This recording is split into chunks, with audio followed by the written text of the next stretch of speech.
Hi everybody, Giselle Grenier here from ArtPlace.ca. Well, I've got a really messy table here. I've got paints, I've got rollers, I've got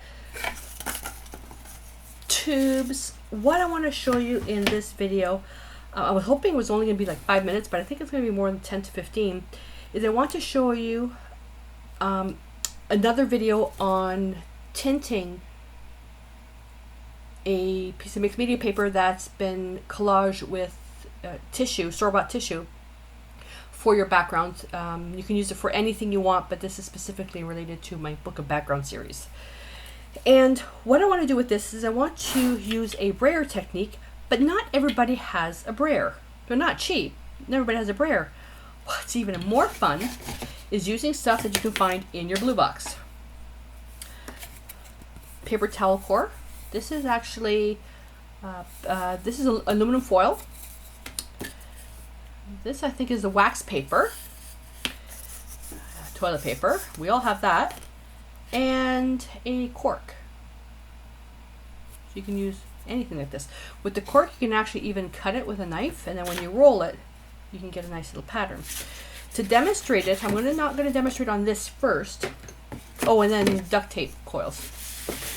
I'm going to demonstrate just in my journal here, and I'm going to pick, I'll just pick any, I want to pick white paper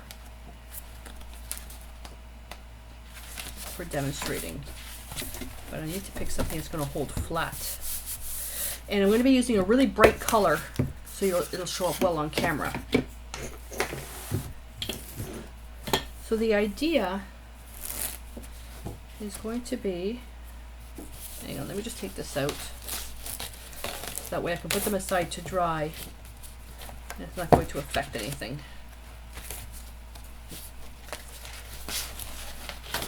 I'm going to be showing you 1, 2, 3, 4, 5 quick techniques. When I say 5 quick techniques, it's 5 quick techniques without me talking. And please don't start on me about how much I talk. Sorry, I like to talk through things, that way people, especially who are new to it, aren't left wondering what to do. Okay. So I'm going to show you on white paper. So the first one, I'm going to be using the Americana Decor Chalky Finish. This is Legacy, really, really deep blue. This is for camera purposes. And I'm going to, with a palette knife, and I'm just going to take some, and I'm just going to apply a flat piece here, my loading zone. And I can't reach my kitchen wipes, so I'll just use baby wipes to clean the palette knife. So the idea is just to roll. I'm going to do the brayer first. To roll, I don't like rolling all the way through, but I like rolling off here and then just apply some color. So you can see where I did the roll and I made my pass here, you can see a line. You can just wipe the edges off, okay, and that'll give you more of a rough finish. I'll show you.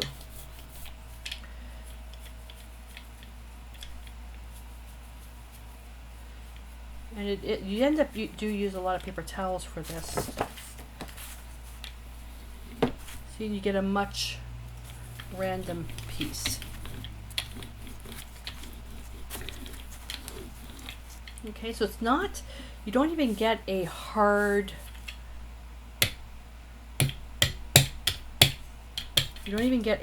line. See, even by just applying, tap, just kind of rolling that way, and you can get some really interesting shapes. Because these are just backgrounds. They are just backgrounds. So I'm going to clean my brayer right away, and you can use baby wipes, kitchen wipes. Sometimes when I'm doing gelatin printing or mono printing and I don't clean it right away, if I'm using acrylics, I'll just use some rubbing alcohol. It's best for you to, if you do end up using a brayer, go to the manufacturer's website where you bought it, and then they'll give you cleaning instructions specific to their brayers. So for a toilet paper roll, I mean, I can roll in that and all over my fingers, and I can just create some really interesting lines. When using the coils, something short, you're likely to get something on your fingers because it's so short. After a while,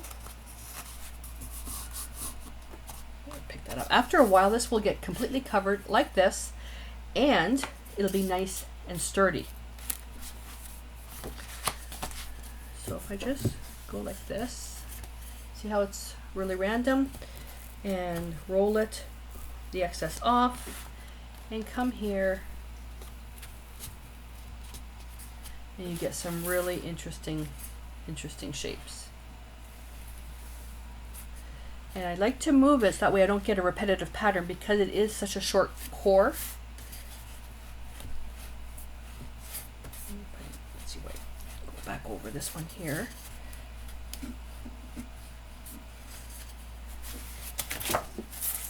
It's a fishy. You can see how you get all these different types of things. Same thing with this type of coil here, is I could turn around and take my palette knife. Let's see if that'll work.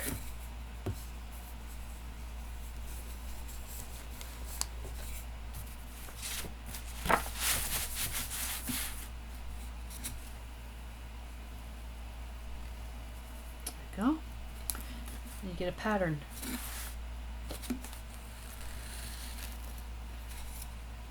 And let's see if I'm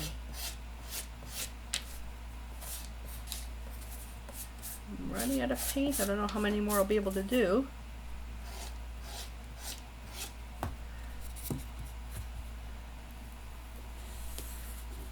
And if you want to extend the working time, there we go. Just add some medium to your palette.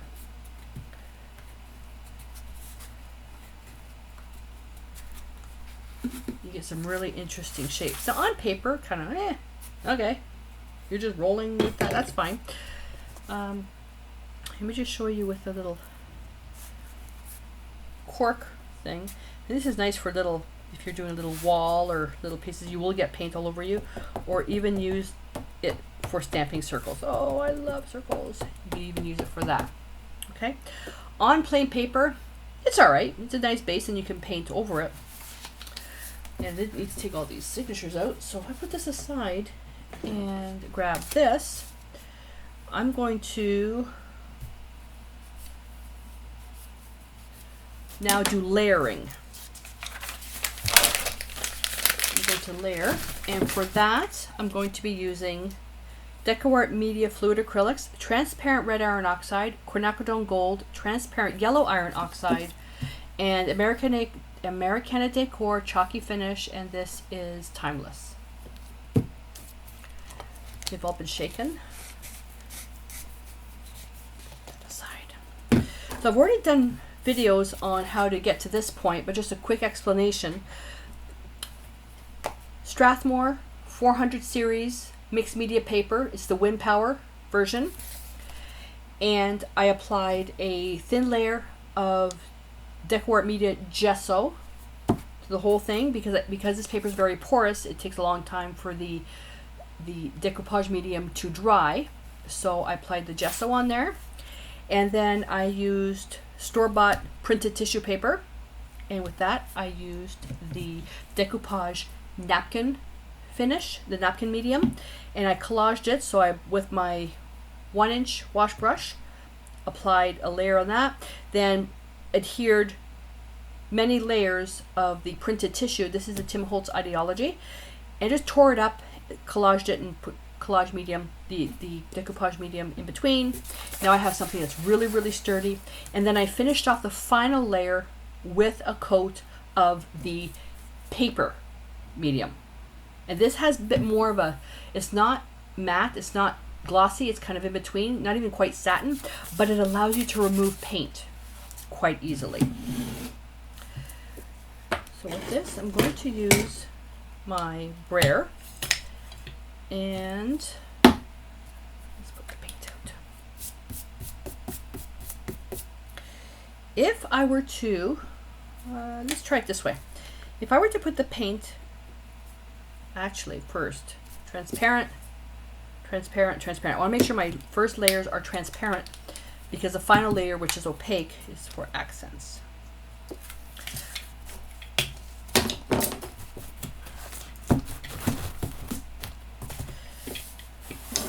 So I'm just going to, and because there's texture on this tissue paper, that alone creates the really interesting patterns.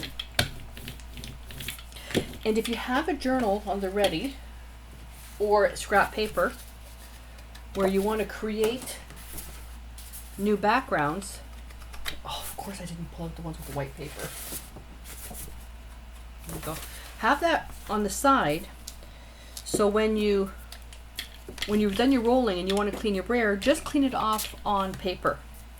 That way you're not wasting any paint and you're creating random backgrounds at the same time.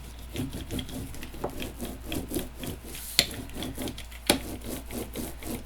just going over just a little bit of paint. And this is one of the reasons why I like it when I'm collaging tissue, whether it's store-bought tissue or my own homemade tissue, which I'm going to be showing in a video in a little bit, is that you get all the wrinkles, and that's how you get all this beautiful, beautiful stuff in here.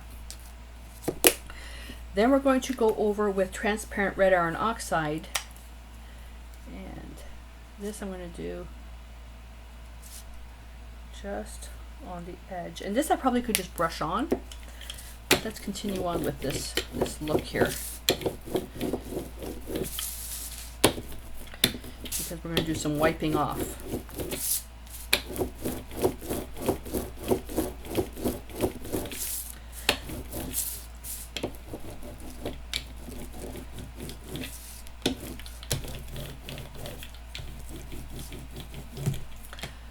Well, I was kind of hoping to do some wiping off, but I really like what I have. Shoot. Okay.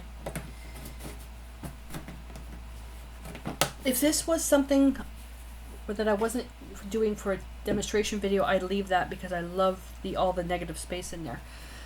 So, okay. I'm going to take a baby wipe. I'm going to squeeze out the excess in a paper towel.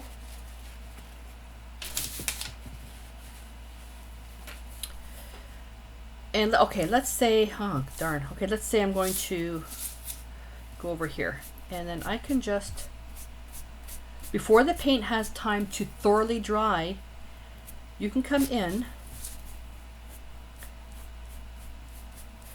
and wipe back some areas. I want to leave this, I want to show the opaque paint. So let's say if I just want to take this piece here, and where I pressed the paper towel or the baby wipe, when I wipe it back, that's the part that comes off. But you can, and this is because I put on the, my mouth is rented today, because I did the final finish with the decoupage paper medium. So you can wipe back. Okay, that is really cool. There's a lot of harsh white in here. What I could do is come back with a layer of transparent yellow iron oxide, which will tone the whole thing down. So I'm going to go into now the Timeless, which is a nice creamy color, and move that aside.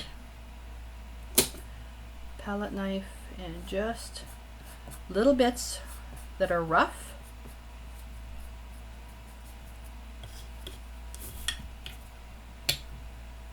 One pass. Get that pattern. Okay, and as you start putting it on, it's going to be an opaque finish. It's going to be very, very subtle. So I could use that for the middle. It's a very, very subtle finish.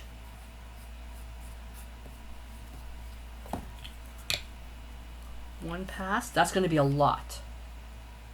That's going to be a lot of paint. So what I can do,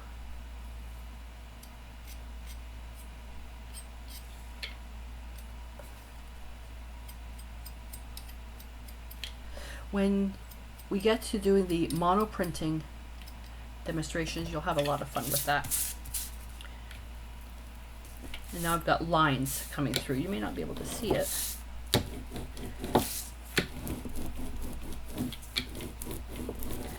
And this just tones it all down. So this is opaque paint on top of transparent paint. And because it's such a thin layer, it dries really fast. So I'm going to let that dry, and then I'm going to wipe off my brayer. And what I'm going to do now is, when this is dry, I'm going to apply a layer of transparent yellow iron oxide, which will just tone everything together. So using a brayer is a really great way to add some interesting shapes to your paper, and it makes it really, really easy to avoid that repetitive pattern. Okay, because if you put on the paint on the palette in different ways, you'll never get the same pattern with each rolling, each new loading.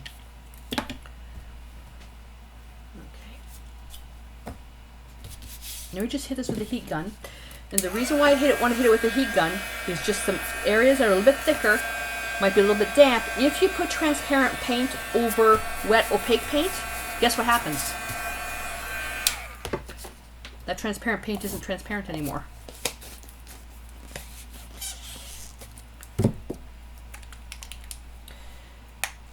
And I can just put that right on top. That should be enough. Damp brush. And I'm just really gonna stain the dickens out of this. And see how well that just flows. Oh, I just got paint all over my new tank top. Shh. Joe doesn't have to know. There we go.